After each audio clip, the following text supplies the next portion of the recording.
Salut tout le monde. Aujourd'hui, vidéo story time sur mes essais en Ligue 2 thaïlandaise. Pour ceux qui ne me connaissent pas, moi c'est Julo Nyamke et au travers de cette chaîne, je présente mon parcours dans la quête de signer un contrat professionnel de football. J'ai pu le faire et là, je suis à la recherche de mon deuxième contrat professionnel de football. Précédemment, en Thaïlande, j'ai fait des essais. La dernière vidéo était que j'étais parti dans un tournoi qui s'est, on va dire, moyennement bien passé. Et voilà. Si vous voulez en savoir plus, regardez la dernière vidéo. Je suis dans la voiture, le gars me dit que voilà, c'est mort, toi, Thaïlande, rentre chez toi, tout ça. Là, 15 minutes après, je reçois ce message de la part de l'agent que j'avais parlé avec elle auparavant. Et là, elle m'envoie ce message. Elle me dit que c'est un essai sur 2-3 jours. Et le lendemain, on était sur la route pour rentrer à Bangkok. Elle me dit le lendemain, dans l'après-midi, faut que tu sois à telle adresse, c'est leur centre d'entraînement, tu dois arriver là-bas. Elle me dit aussi, toi, bien, genre, avec le staff, tout ça, c'est important. De toute façon, je pense que tu dois le savoir vu que tu as joué au Laos, tout ça. Donc, je dis, pas de soucis, vous inquiétez pas. Et je vais tout donner. Et du coup, quand j'y reçois, je regarde aussi, enfin, je regarde pas trop me mettre de pression ou quoi. Mais je me dis que là, c'est vraiment l'opportunité d'une vie. Ça peut changer ma vie si j'arrive à jouer en deuxième division en Thaïlande. Ça peut être très intéressant pour moi. Je me ressaisis vite parce que malgré cette déconvenue qui s'est passée dans ce tournoi, tout s'est pas passé comme prévu. Ça m'a vraiment impacté moralement. Je me suis dit, il faut que je me ressaisisse et que là, c'est vraiment une opportunité en moi. Je dors, je me lève le matin, je me prépare, je déjeune bien, tout ça. En fait, j'ai pas trop voulu filmer parce que je voulais vraiment me focus à 1000% sur l'opportunité. Histoire de vidéo. J'aime bien faire des vidéos, montrer mon contenu. Mais je me suis dit là, aujourd'hui, c'est une opportunité à saisir. Je prends le taxi pour me rendre là-bas et il pleuvait de fou.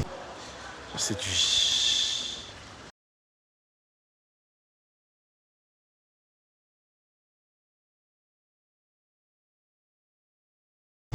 pluie de malade, mais vraiment, en tout cas en Asie, franchement, la pluie, c'est pas de l'amusement. On arrive là-bas, j'étais choqué, abasourdi parce que j'ai vu, ils avaient une salle de musculation, ils avaient des vestiaires où il y avait sauna.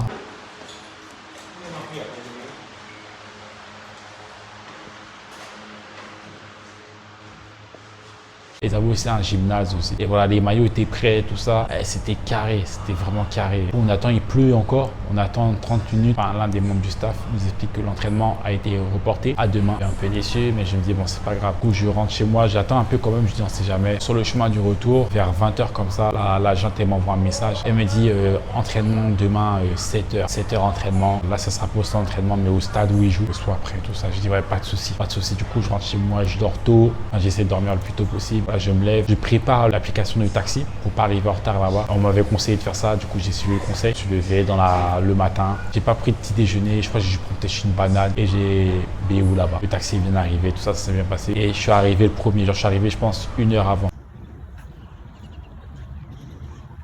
Je suis arrivé le premier et j'ai vu le terrain, franchement c'était... Et quand je dis c'était une dinguerie, le terrain était plat de fou. Et il y avait je suis rentré aussi dans les vestiaires.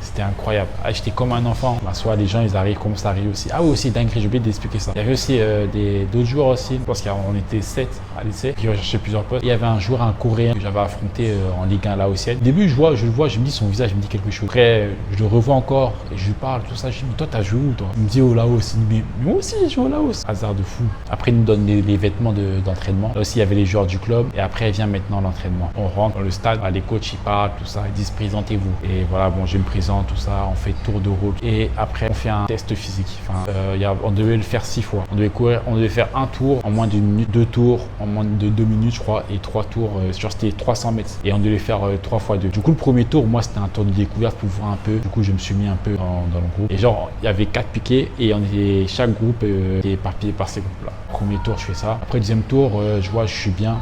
Du coup je suis avec un autre joueur du club. Il voit que je suis bien aussi, il me dit go go go go go.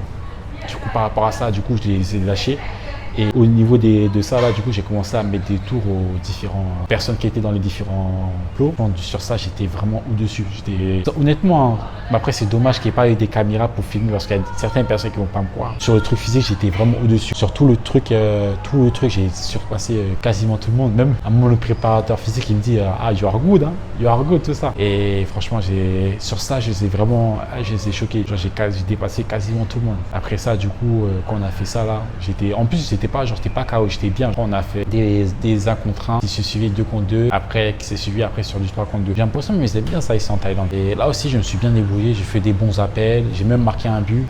Et franchement, je me suis bien débrouillé sur ça. Et après ça, du coup, l'équipe là, les joueurs de ce club en question, ils ont fait un match vite fait 10 minutes, ils faisaient un peu des exercices un peu sur la moitié de terrain. Et nous, en attendant, on faisait une sorte de conservation de touches de balle 3 contre 3. On est revenu, on a fait un match, une moitié de terrain. Et en fait, il y avait un ailier droit, un français carrément. Un des coachs adjoints, il m'a dit, toi, tu fais 5 minutes, oui, tu fais 5 minutes. Donc voilà, sur le match, comment dire, bon, c'était homogène. Enfin, j'ai eu une seule action en 5 minutes. Je fais quoi? Le défenseur, la coréen, fait la passe, déviation pied droit sur un joueur du club. J'ai joué ailier droit. Je demande dans l'espace, il la met. Le centre n'a pas été concrétisé. Et bon, voilà, j'ai eu une balle que j'ai eue, je l'ai bonifiée. Donc voilà, après, on a fait un match 30 minutes. Bon, j'ai joué 15 minutes. Après, l'autre aussi a joué 15 minutes. Et sur ça aussi, franchement, les gens vont pas me croire parce qu'ils ont vu peut-être le match là, le tournoi là, où c'était un autre contexte. Et là, sur ce match là aussi, j'ai très bien joué. J'ai vraiment très bien joué. J'ai fait des appels, j'ai dû faire 3 ou 4 centres. Et même à un moment, j'ai failli me faire une passe D. Après, le gars attaquant là, il a pas marqué et j'ai vraiment montré le potentiel. Honnêtement, franchement, honnêtement. Il n'y a que. Bon, les gens vont pas me croire, c'est ça le problème. Ça, il faut en fait qu'il y ait quelqu'un qui prenne en vidéo. Mais de tous les étrangers, c'est moi qui me suis le plus montré. Je vous assure, j'ai fait un bête d'entraînement. Quand on fait les étirements, après les coachs ils nous disent, ils font leur discours, tout ça, et ça s'est fini comme ça. Pour moi, j'étais fier de moi parce que j'ai fait vraiment un vrai entraînement. Même il y avait un joueur là de l'équipe, un joueur brésilien, il m'avait parlé, il m'a dit good. Il a fait comme ça, good, on a discuté. Il m'a dit, il jouait ici l'année dernière, tout ça. Il m'a dit, là, il a la trentaine. Puis après, voilà, on s'est laissé. Et ah ouais, en plus, après, j'ai fait bain froid.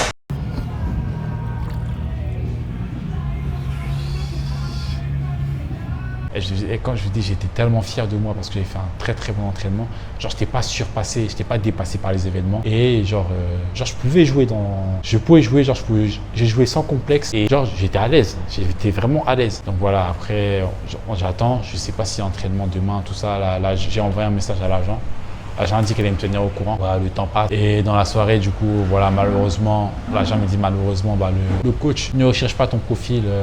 Donc voilà, je te tiens au courant pour d'autres opportunités, notamment en 3e division. Donc voilà, bon, je lui dis c'est pas grave. Mais je lui ai dit, je les remercier quand même parce que vous m'avez donné cette opportunité et j'ai montré mon potentiel. Et par rapport à ça, je me suis dit qu'il y a moyen en fait. Pour moi, en toute honnêteté, c'est pas pour. Je me suis dit que j'allais pas être à la hauteur ou quoi, mais j'ai montré par mes qualités que je pouvais jouer dans ce niveau-là. Je suis resté un jour comme ça, sans opportunité, mais je me suis dit, mais attends, mais c'est pas possible. Je me dis, attends, mais je vais essayer dans une autre équipe comme ça, pour reconfirmer ce que je pensais. Du coup, je réfléchissais, je me disais, mais attends, il doit y avoir des équipes de Ligue 2 ici à Bangkok. Je me suis rappelé de cette équipe là où je suis parti l'autre fois, j'ai fait une vidéo et je me suis dit, moi, je sais pas, j'ai pas d'informations sur quand est-ce qu'ils s'entraînaient, où ils s'entraînaient. Donc, on va dire que voilà, on va y aller comme ça. On va aller au stade le lendemain. Du coup, je fais quoi? Je dors, je me lève le matin sans réveil. Je me dis, tôt le matin, je vais là-bas. Je prends le métro. Je vais au stade. Je vois, il n'y a personne. Juste des gens qui s'occupent de l'entretien du stade, tout ça. Bon, là, je suis là-bas, mais visiblement, je vois personne sur le terrain.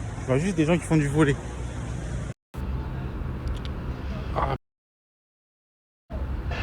Oh, wesh, comment je vais faire pour passer? Oh. Ouais, j'ai pas trop d'informations. J'arrive là-bas, il est 9h, il n'y a personne.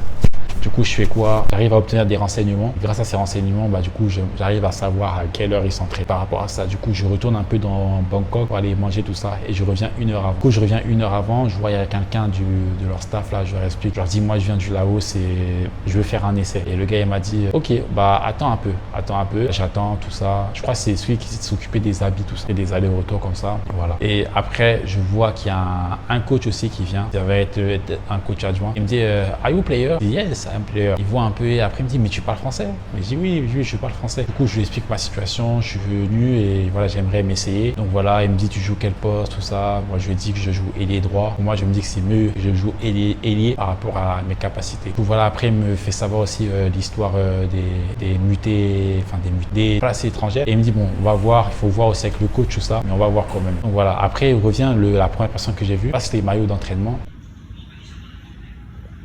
C'est vrai, l'essai. Franchement, l'audace, ça paye. Où j'attends un peu, je lui dis il faut que je vois le coach pour pouvoir parler avec lui. Et c'est pas 20 minutes après. Entre temps, si les joueurs ils me voient, ils me disent bonjour, tout ça. 20 minutes après, le gars, le kitman, je crois que c'est le kitman, il me dit rentre dans le vestiaire, tout ça. Du coup, je rentre dans le vestiaire. Voilà, je dis bonjour à tout le monde. Et voilà, je vois il y a un Renoir dans l'équipe. Et voilà, je me suis à côté de lui, on a pu parler. Il m'a expliqué qu'il jouait au Cambodge avant. Et voilà, on a fait très sympa, tout ça. Le temps passe, les gens s'habillent, tout ça. Et là, le coach, il arrive. Il dit new player. Il dit yes. Il dit qui t'a emmené? J'ai dit by myself. Voilà, il me dit après il fait ah. Moi je me suis dit genre moi peut-être les gens ils lui ont parlé tout ça donc c'était carré. Après il me dit bon viens me voir. Du coup voilà, je lui parle. Enfin il me dit tu parles français? Ouais, j'ai dit ouais je parle français. Aussi parler français. Voilà, il m'explique que t'as joué où tout ça. D'abord il me dit aussi bon voilà pas trop comme ça qu'on fait dans les mots. Je dis pas mot par mot mais il m'explique que voilà t'es venu c'est pas comme ça que ça se fait. Il faut que d'abord que il y a des agents ou des gens qui nous contactent, qui nous envoient ton profil et pour voir s'il y a des possibilités. Donc, voilà bon je lui dis bah je suis désolé donc voilà et bon il me dit bon ok bon tu joues quel poste? Il a dit bon on va voir et tu vas faire l'entraînement et puis voilà. Donc, voilà après je retourne dans le vestiaire.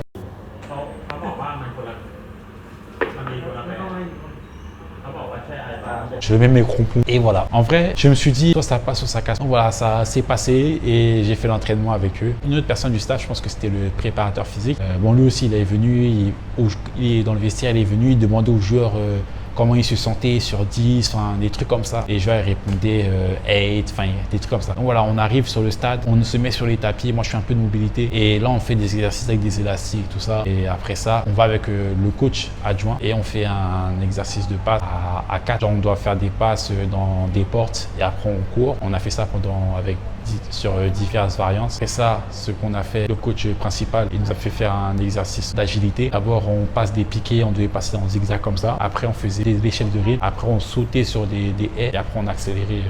Non, je crois qu'on s'est arrêté, on accélérait. Donc voilà, on a fait ça, je crois, 6 fois. Après, entre-temps aussi, on faisait des étirements. Ah oui, j'ai oublié de dire, c'était une dinguerie. Genre, à chaque fin d'exercice, il y avait des gens du staff, ils nous ramenaient de l'eau aussi. De l'eau, tout ça. Dans l'autre club, là, il y avait de l'eau. Il y avait des sortes de produits, des bouteilles d'eau. Genre, le liquide, il était vert. Des fois, c'était marron. Bon, moi, je voulais pas trop tenter. Moi, je préférais me limiter à l'eau pour éviter toute malversation. Et après cet exercice d'agilité et des exercices d'étirement, on a fait un exercice de conservation. On devait faire 15 passes, on avait 2 touches. Et voilà, si on faisait pas 10 passes, on faisait, je crois, 10 pompes, tout ça. Sur ça, là aussi, je me suis très bien débrouillé. Honnêtement, j'ai pas perdu de ballon, j'ai pas raté de contrôle. Genre, j'ai bien joué, hein. Bien joué. Bon, après, voilà, j'ai trouvé ça, j'ai pas trouvé, j'étais genre submergé dans cet exercice-là. Après ça, ce qu'on a fait, on l'a fait, je crois, sur 3 phases. Après ça, il y avait deux groupes. Un groupe avec le coach, head coach, et un groupe avec le coach assistant. Le coach assistant, il travaillait tout ce qui était à base de défense. Et moi, j'étais avec le coach, head coach, et on faisait des passes après celui sur finition. Là aussi, bon, ça va. J'étais pas genre ridicule. Bon, ça m'est arrivé une fois de louper une passe parce que voilà, j'avais pas bien compris. Mais sinon, après, sur ça va. Genre, j'ai pas éprouvé de difficultés. Et voilà, après l'entraînement, il s'est fini. Enfin, on alternait dans le circuit parce qu'il y avait des joueurs, il y avait d'autres joueurs. Et après, je crois que je me suis fait une élongation après. Parce qu'à un moment, vu que je me suis arrêté un peu pendant, je pense, une dizaine de minutes, je suis rentré, je fais une petite accélération. Mes têtes, je marque tout ça. Et je sens un truc genre dans ma jambe. J'ai pu continuer l'entraînement. Et après, voilà, ça s'est fini. Il a expliqué que ouais, demain, il y a un match. Avant, on a qui peut faire des massages, tout ça. Donc voilà, on a fini l'entraînement. Et après, bon, le coach est venu vers moi et il m'a dit bon, merci beaucoup d'être venu, tout ça. Mais comme tu peux le voir, il y a déjà les étrangers, les passes sont prises et merci beaucoup. Donc voilà, ça s'est fini comme ça. J'ai pris mes affaires et je suis parti rentrer chez moi. En vrai, voilà, j'étais pas trop déçu de moi. Je me suis dit bon, c'est pas grave. J'ai pu au moins faire un essai, enfin 2 essais dans 2 clubs de Ligue 2, voir un peu comment c'était le niveau. Et en toute honnêteté, les gens vont pas croire. Mais à l'heure actuelle, je pense que je peux jouer dans ces niveaux-là. Après, voilà, il faut avoir prouvé dans des divisions où tu as joué auparavant. Donc voilà, je me suis dit que tranquillement, donc c'est pas grave, pas de regret et que c'était positif pour la suite. Donc voilà comment ça s'est fait les 2 essais. Surtout le deuxième, franchement, c'était une dinguerie. Pour moi, il s'est fait. Donc voilà, bon, en tout cas, désolé, c'était pas contre les gens du club, tout ça. Donc voilà. Sinon, voilà, j'espère que cette vidéo vous a plu. Sur ce, je vous dis à très bientôt.